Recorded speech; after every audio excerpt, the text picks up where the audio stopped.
everybody, Martina here. How are you guys doing? It is soup time. It's cold outside.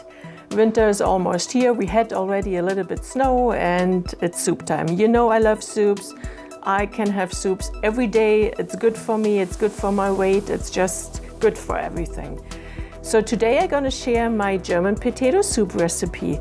What you see right now is I have 3 leeks cut up into small pieces and 1 medium-sized celery root with some of the stems and a few of the leaves.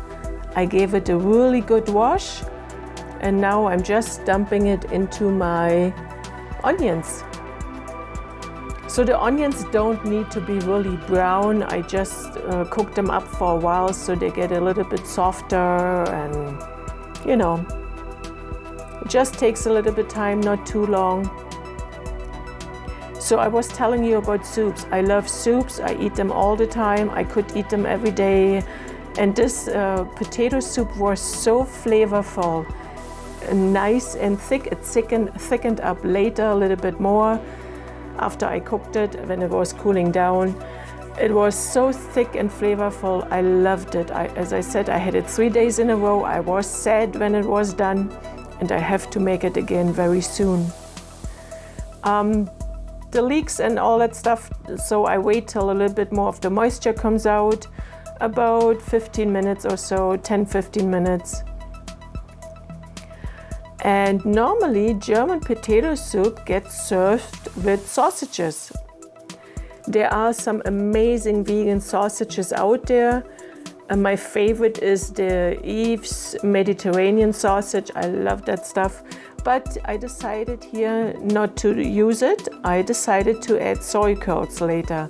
Soy curls has only one main ingredient, and that's organic soybeans. So compared to vegan sausages, the soy curls are the less processed food, less calories, you know, all those kind of things, less additives, and I decided to use soy curls. Next time I probably use sausages.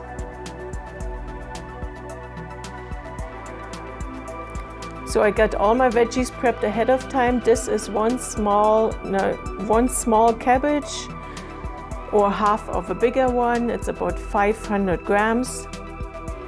I just want to add more bulk to it.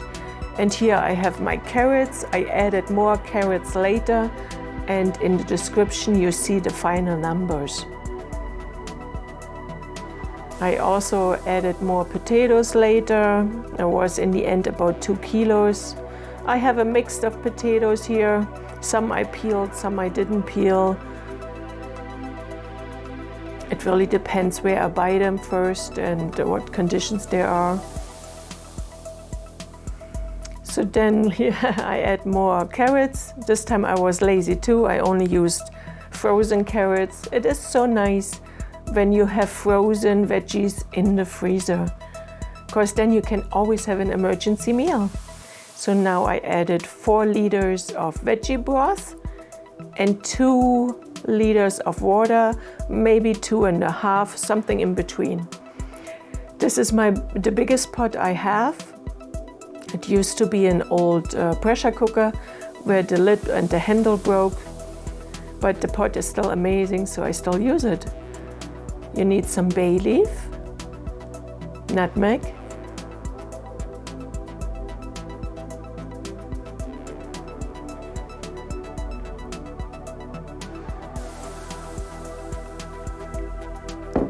some pepper, and you can of course adjust all the spices for your taste. You can always add more to it. Some marjoram. I have to buy more, I'm running out of it. I also use a lot of it for my no liver sausage. No, that's not a sausage. No liver pate. I think that sounds better. Ah yeah, the German word for that is Leberwurst. Leberwurst. So, sometimes my brain is not functioning correctly. So give a good mix with all the ingredients. I added some better than bouillon paste a little bit later. I found there are more potatoes. I found my bouillon base in the cupboard and it was so dried out already. I was so sad. So I scraped off the edges as much as I could because it was really hard. I put it in my Vitamix, add some water to it and give it a good spin. So this way I had saved as much as I could. And then I added the rest of that liquid into my silicone ice cube trays. And here is the better than bouillon. So in the end I would say, I'm not sure what did I write down, 3 teaspoons of better than bouillon paste. You can always put it in a little mixer and mix it with water first so it's easier to spread out. And then you simmer this whole baby for about 25-30 minutes, depending how firm you like your vegetables. So here I'm just putting the rest of the better than bouillon mixture into my silicone ice cube tray so I can use it up for later. After it's boiling, put the heat a little bit down and just let it simmer. Give it some stir once in a while. It is so easy to do. You can add anything you want. If you're allergic to onions, leave the onions out, add some celery to it. It's so wonderful. You can add some squashes too, or some sweet potatoes. And I used the puree stick a little bit later. And you know what? You don't even have to use that. You can eat it as chunky just the way it is now. It's healthy, it keeps you satisfied. There's nothing better than a good bowl of soup. I know I grew up on soups. My mom made soups all the time, and now I think people don't do enough. They don't cook enough soups anymore. Added some salt, of course. You have to add some salt to it. Do it for your taste.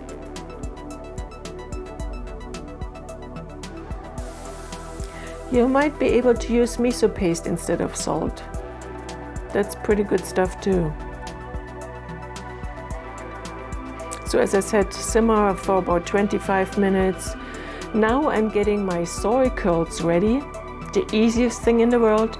I don't use the large pieces. I break them in half so they're a little bit smaller because it will swell up a little bit and I don't want those large pieces in my soup. I would say I had about 4 cups. I didn't measure. It doesn't matter how much or how little you put in. And then I make my quick mixture.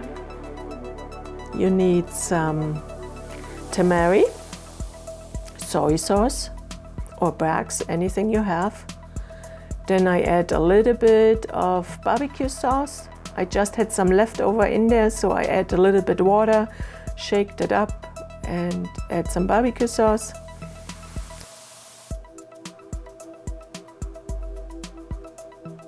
Yikes.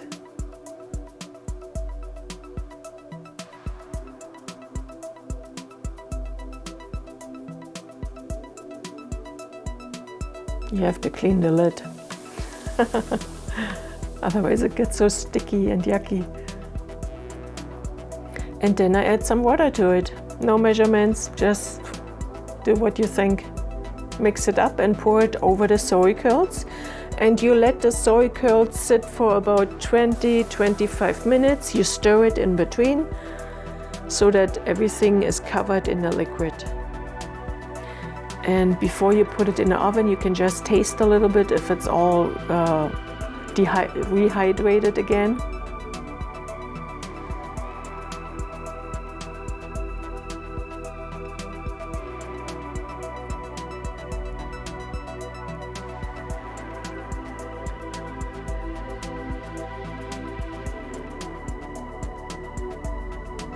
These soy curls are just amazing. You can make amazing sloppy joes from it. Put it on a bun. They go as a side dish. They go great in pasta sauce. There's so much you can do with it. And the leftover soy curls, the powder in the bottom of your container, you can use that in making lentil loaves. So always give a soup a taste test. You might have to add more pepper to it, or some hot pepper powder, some more salt.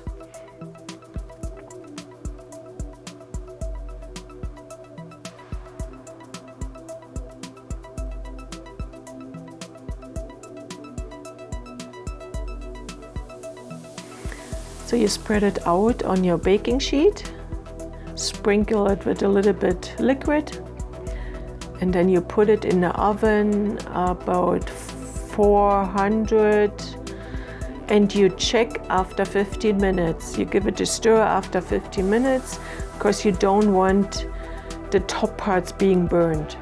You want it a little bit crispy but not burned, and that can happen very quick. So after 50 minutes you check it, and then you decide if you want more or you're done. They're fully cooked, so basically you just reheat them. You don't have to worry about cooking them.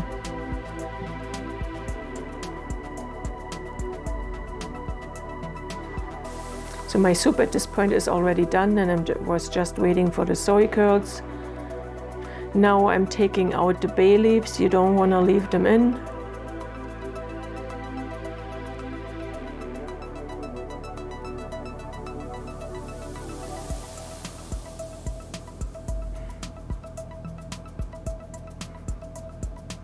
And then you use your puree stick.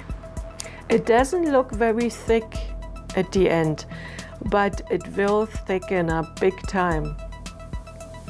And as I said, you can leave it the way it is now. I tried to get all the big potatoes a little bit pureed.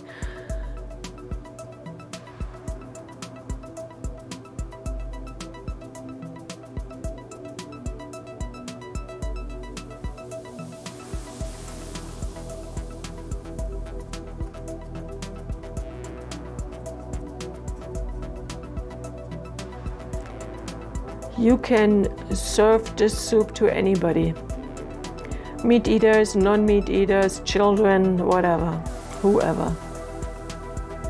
They will like it. I always eat my soup with a slice of bread. Sometimes I toast it.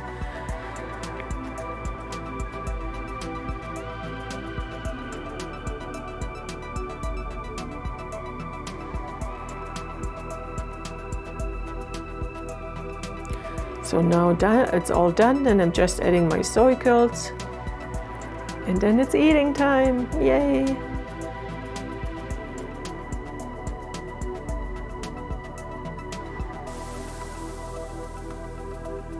If you like soups like I do, you're gonna love this one. Let me know what you think, how you like it.